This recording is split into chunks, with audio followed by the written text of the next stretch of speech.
Super cube के part 2 में तुम्हारा स्वागत है। पिछले पार्ट में हम लोगों ने देखा कैसे वांग की क्रश याओ सबके सामने उससे इनडायरेक्टली कन्फेस कर देती है। उसके बाद याओ के दूसरे आशिक ये जानने के बाद उसे कूट देते हैं और वो पानी में गिर जाता है। वहां उसे एक मिस्टीरियस क्यूब मिलता है। कुछ और बंद खराब होने के बाद ये चपरी गैंग लीडर याओ को किडनैप करा देता है एक खतरनाक गैंगस्टर से। सुनजुन को डराकर ये पता लगने के बाद वो याओ को बचाने आया था। वांग क्यूब से पूछता है, क्या वो 9 स्टोन सिंथेसाइज हो गए? मास्टर, आधे घंटे में सारे स्टोन सिंथेसाइज हो जाएंगे। वो जानता था वो अभी कमजोर है, लेकिन फिर भी आगे बढ़ता है, बस अपने प्यार को बचाने के लिए। वांग बिल्डिंग के अंदर आ गया था। ऊपर जाने वाले रास्ते पर ताला लगा हुआ था। वांग सोचता है, एक मुक्का मारकर ताला तोड़ दूंगा और ऊपर चला जाऊंगा। तभी वहीं बॉडी बिल्डर कहता है, अगर मैं तुम्हारी जगह होता तो ऐसा नहीं करता। इस लॉक को खास स्पेल से लॉक किया गया है। जितनी ताकत से हमला करोगे उतनी ही ताकत से हमला वापस आ जाएगा। क्यूब बताता है, इस बॉडी बिल्डर की स्ट्रेंथ 52 है। वांग पहले इससे लड़ने के बारे में नहीं सोचता। वो ऐसा दिखाता है जैसे कुछ नहीं जानता। अरे सर जी, मुझे ऊपर जाने दो, मेरी बंदी ऊपर है। वांग बार बार यही कह रहा था। इससे बॉडी बिल्डर इरिटेट हो गया और वांग को अपने पीछे आने के लिए कहता है। दूसरी ओर हम याओ को एक अंधेरे कमरे में देखते हैं। लाओ बाहर आकर कहता है, अकेले बैठ बैठ कर काफी बोर हो गई होगी। मैंने तुम्हारे लिए खास शो का इंतजाम किया है। याओ देखती है कि वांग एक काफी तगड़े आदमी से लड़ने जा रहा है। ये देखकर वो घबरा जाती है। मुझे ऑर्डर मिला है, जो भी ऊपर जाना चाहेगा उसे खत्म कर दो। ये कहकर वो वांग के ऊपर हमला कर देता है। वांग भी अपने किक्स से लड़ने की कोशिश कर रहा था, लेकिन बॉडी बिल्डर को तो कुछ फर्क ही नहीं पड़ रहा था। बच्चा होने के बाद भी तुझमें दम तो है, और एक जोरदार पंच दे मारता है। वांग ब्लॉक करता है। वो सोचता है उसे जल्दी से इसकी कोई कमजोरी ढूंढनी होगी। एक और पंच लगा तो उसे काफी डैमेज पहुंच जाएगा। तभी उसके खोपड़े में एक आइडिया आता है। जब बॉडी बिल्डर अपना मुक्का मार रहा था, वांग उसके मोमेंटम का फायदा उठा उसके मुंह पर किक दे मारता है और उसे चिढ़ाने लगता है। गुस्से में आपाक होकर बॉडी बिल्डर हैवी पंच थ्रो करने लग गया था। यही तो वो चाहता था। क्यूब से थॉर का हथौड़ा निकालकर वांग बॉडी बिल्डर के मुंह पर जड़ देता है। अरे मित्रों, सावधान रहिए। जब बॉडी बिल्डर दूर जाकर गिरा था, उसके हाथ से चाबी छूट गई थी। वांग जल्दी से चाबी उठाकर ऊपर बढ़ने लगता है। तभी ऊपर से एक बांडा किक मारता है, जिससे वांग बाल बाल बचता है सीढ़ियों से गिरने से। बच्चे, मुझे यकीन नहीं होता, तूने पाब्लो को हरा दिया। ओई, ऊपर से क्या बक रहा है? हिम्मत है तो सामने से बच्चा। तुझे क्या लगा मैं पाब्लो की तरह बेवकूफ हूं? तुझमें दम तो है, आकर ऊपर मिल। वांग ऊपर उठकर उसके पीछे चला जाता है। कमरे में काफी अंधेरा था। क्यूब बताता है, उस आदमी की स्ट्रेंथ 76 है। वांग को यकीन नहीं होता कि वो दुबला पतला बांदा इतना स्ट्रांग है, लेकिन उसने भी ठान लिया था याओ के लिए वो किसी से भी लड़ जाएगा। वहीं वो बांदा अंधेरे में छुपकर वांग को देख रहा था और कुनाई से वांग पर हमला कर उसे पीछे धकेलने लगता है। वांग भी कम नहीं था और उसके मुंह पर किक जड़ देता है। बांदा हैरान, आखिर वांग अंधेरे में उसे कैसे देख लिया? लेकिन इस बेवकूफ को कौन बताए, हमारे हीरो के पास सुपर सेंस है। जो भी हो, उसे खुद पर पूरा यकीन था, वांग उसे नहीं हरा पाएगा। बचपन से ही उसने डार्क रूम में ट्रेनिंग की है, जिस वजह से वो अंधेरे में भी देख पाता है।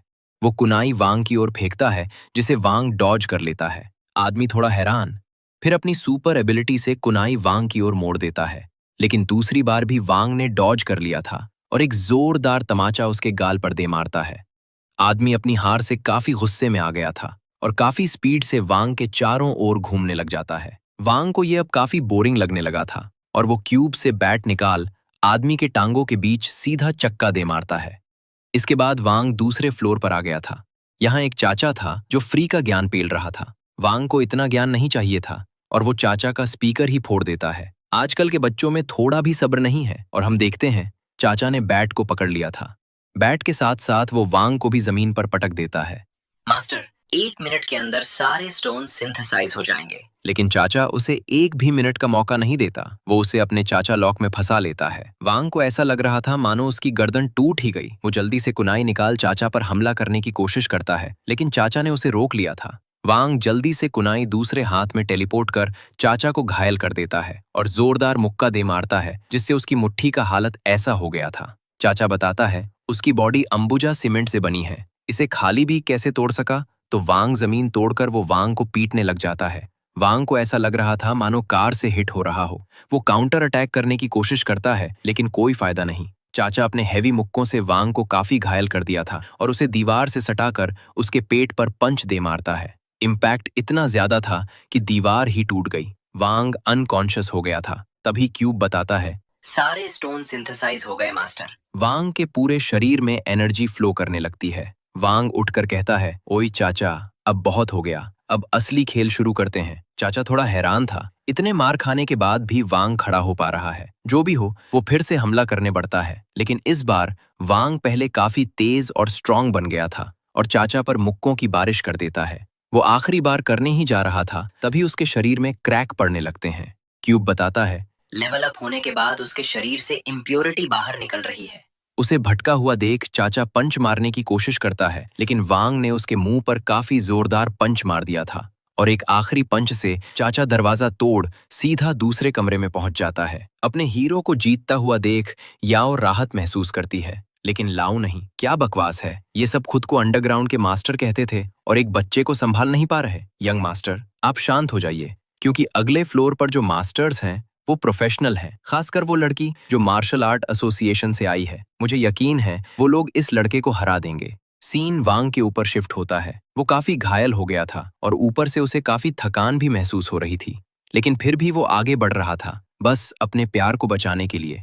मास्टर, फर के इमोशंस पर कंट्रोल रखिए, वरना आप लड़ाई में कंसंट्रेट नहीं कर पाएंगे। दरवाजे के उस पार जो एनिमीज हैं, उनकी एनर्जी काफी स्ट्रांग डिटेक्ट हो रही है। वांग देखता है, यहाँ एक आदमी और एक लड़की है। लड़की, जिसका नाम कुई है, वो दौड़ते हुए वांग के पास आती है और एक मशीन से वांग के अंदर कुछ रेटिंग लेने लगती है, और जो नंबर निकला था वो मेरे मैथ पेपर का नंबर था। इसका EVA लाइन तो 0 है, क्या ये कोई सुपर ह्यूमन नहीं है? आदमी जो वांग का एनालिटिक्स देख रहा था कहता है, मुझे तो लगता है ये कोई कल्टीवेटर भी नहीं है। अब तक इसने जितनी भी फाइट्स की बस अपने रॉ स्ट्रेंथ से लड़ा है। शायद ये कोई बॉडी कल्टीवेटर है। ये सुन कुई काफी खुश हो जाती है। एक बॉडी कल्टीवेटर? इससे तो मेरी ताकत और भी बढ़ जाएगी। माफ करना, मैं थोड़ा एक्साइटेड हो गई थी।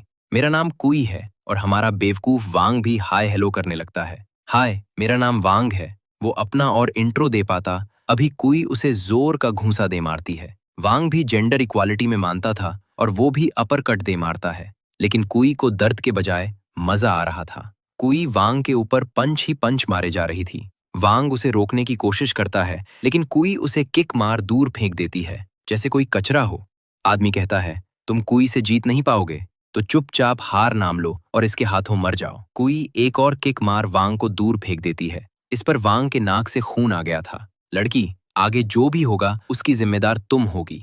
और जेंडर इक्वालिटी दिखाते हुए कुई को घूसे पर घूसा मारे जा रहा था, लेकिन कुई को तो कुछ फर्क ही नहीं पड़ रहा। वो कहती है, और जोर से मारो, और जोर से मारो, और किक मार वांग को फिर से दूर फेंक देती है। इस पर वांग को जोर से लगी थी। कुई को लड़ाई में मजा आ रहा था और उसका वुल्फ आउरा बाहर निकलने लगा था। आदमी उसे रोककर कहता है वो खुद को शांत करे, लेकिन यूई उसका हाथ झटकते हुए वांग की तरफ बढ़ने लगती है और कहती है, वांग की ताकत छीन लूंगी और मैं स्ट्रांग बन जाऊंगी और मैं और स्टोन ऑर्गेनाइजेशन से आजाद हो पाऊंगी। अपने हाथों के नाखूनों को लंबा कर वो वांग को घायल कर देती है और उसका खून चाट लेती है। पता नहीं वांग के खून में क्या था, उसे चाट कर कोई और भी जानलेवा हो जाती है और नाखूनों से वांग के गले को चीरने की कोशिश करती है। वांग उसे दूर झटक देता है और क्यूब से एक पोल बाहर निकाल लेता है। इधर कोई अपना आपा खो रही थी और काफी स्पीड से वांग के ऊपर हमला कर उसके कंधे से खून चूसने लगती है। वांग जैसे तैसे उसे दूर फेंक देता है। कोई अपना आपा खो देती है और उसका वुल्फ वाला डार्क आउरा बाहर निकलने लगा था।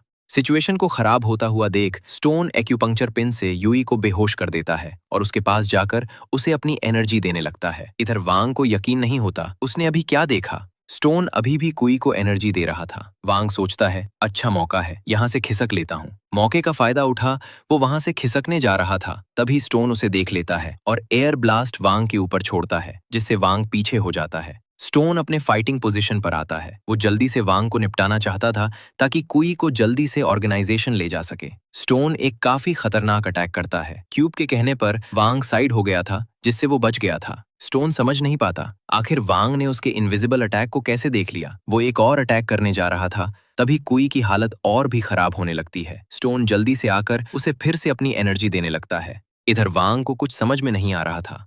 ओए लड़के, मैं जानता हूँ तुम यहाँ अपने दोस्त को बचाने आए हो। चलो, मैं तुम्हें मौका देता हूँ यहाँ से जाने के लिए।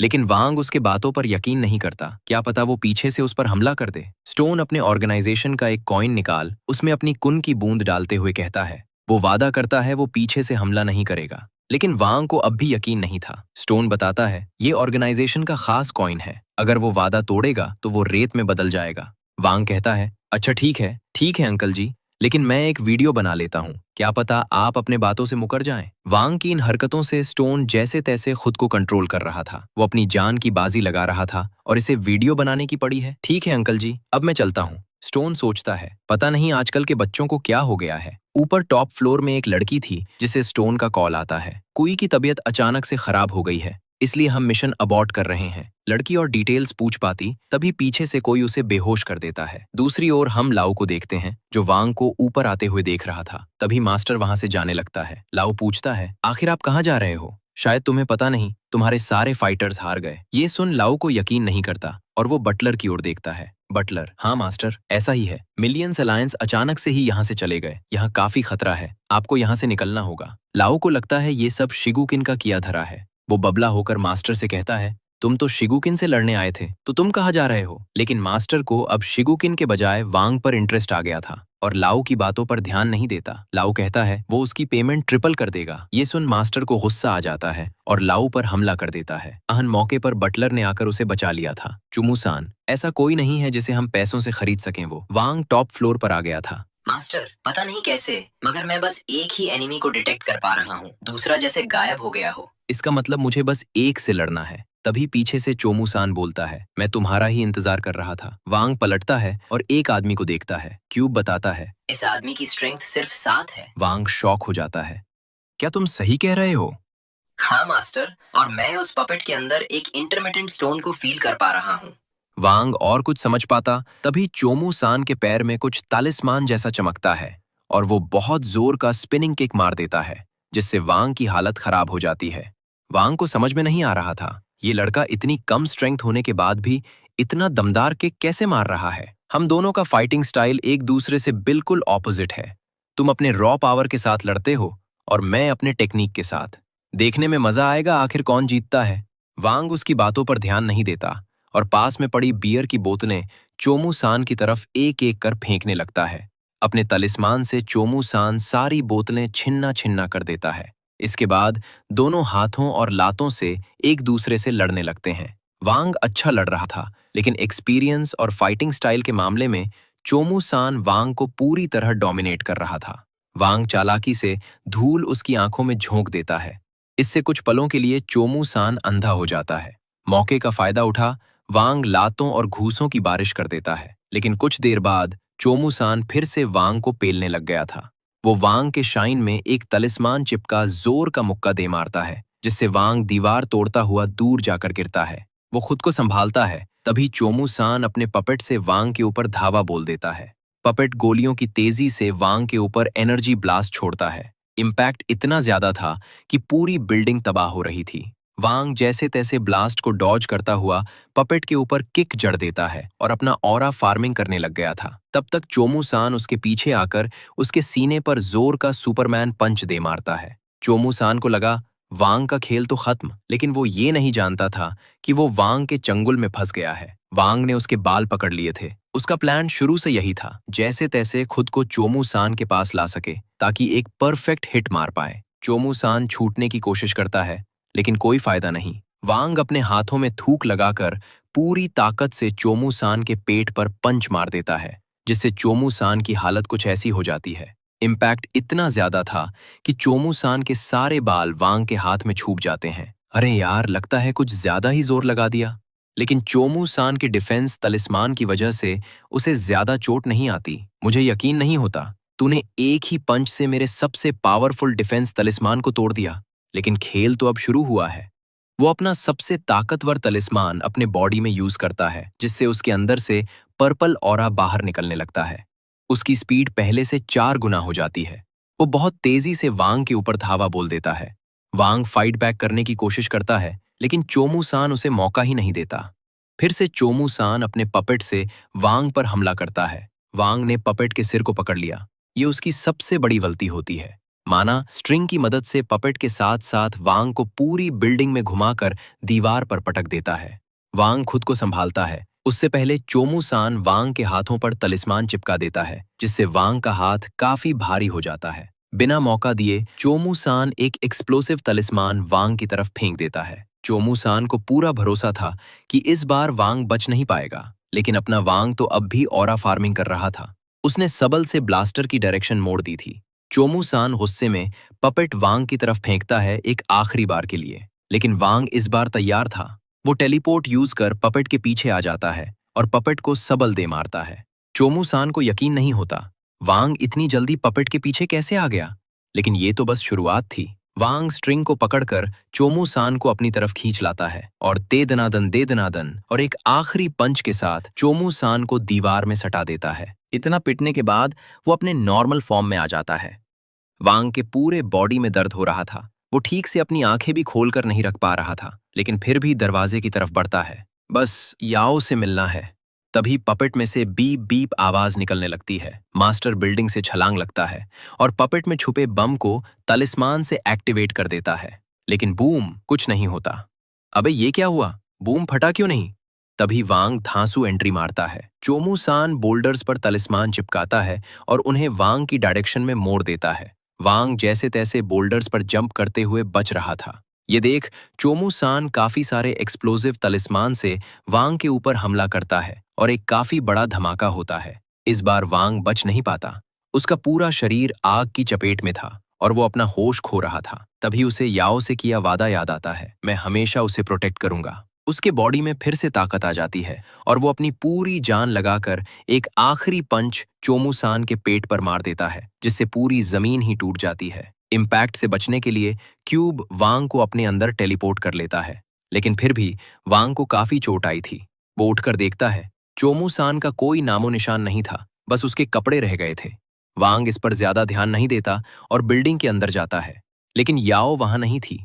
वो साइड में उस गैंग लीडर को नोटिस करता है। वांग उसका कॉलर पकड़कर कहता है, बता याओ कहाँ है? लीडर एक रूम की तरफ इशारा करता है। वांग उस रूम की तरफ बढ़ता है और देखता है याओ सही सलामत है। वो जल्दी से उसकी हाथों की रस्सी को खोलता है और उसके मुंह में लगी टेप को भी निकाल देता है। याओ तुरंत वांग को भाग जाने को कहती है, क्योंकि उसके चेयर के नीचे लाओ ने बम फिट किया है।